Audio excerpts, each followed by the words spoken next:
just going to title this one, Young People Leaving the Church.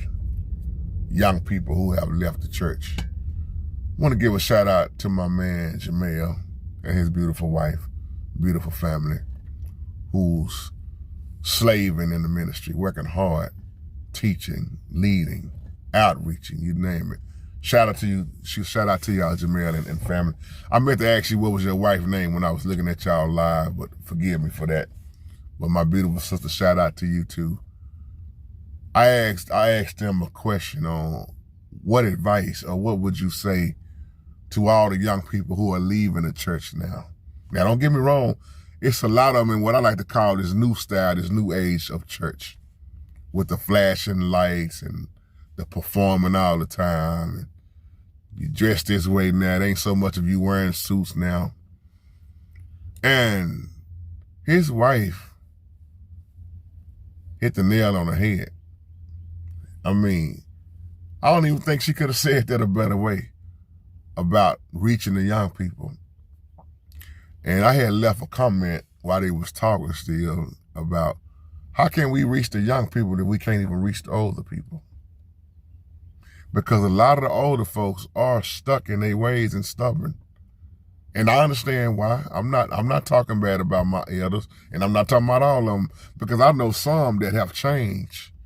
And they all for the youth, but they not for everything that the youth is doing, excuse me.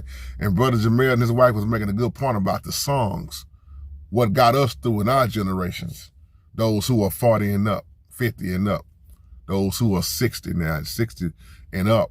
The songs that we grew up on versus nowadays, you don't hear them, or you don't even understand half of the music that's out now. And I thought about that. I said, if the old and the young could find a way to balance, which is very hard, because the youth can't relate to what, man, think about the ones in their 20s now, they 21, 22, they can't relate to them songs that Pastor Jamel was talking about with his wife.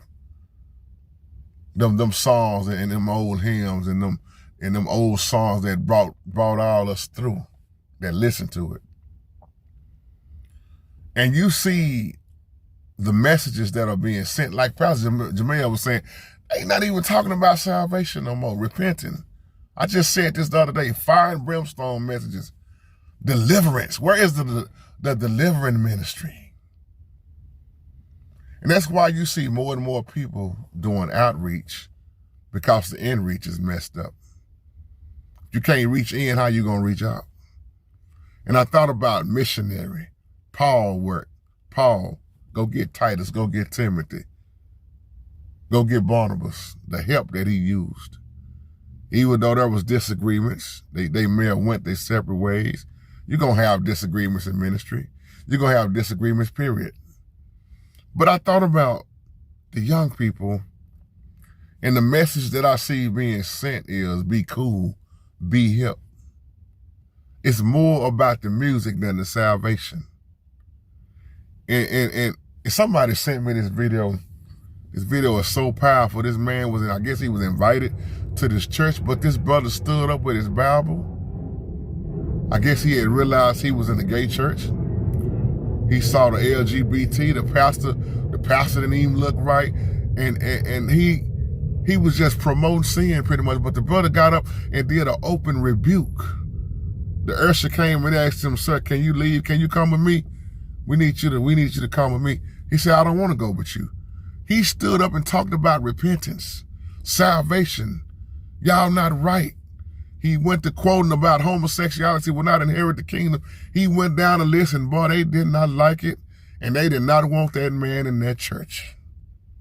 And the pastor was just sitting there like, that pastor wanted that man out of there.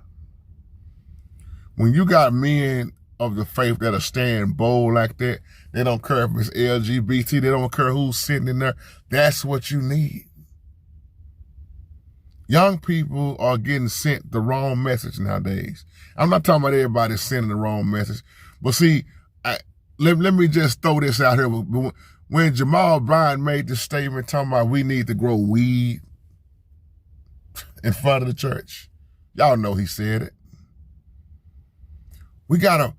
When you got people out there talking about they got to figure out another way how to draw the young people in, if the word is not going to draw, you sending all the wrong mixed signals. And that's what you see going on. It ain't just Jamal Brown. You got many of them, they compromising. That's why I'm about to do a video, Compromising Church in Revelation. Y'all already know where I'm going with that.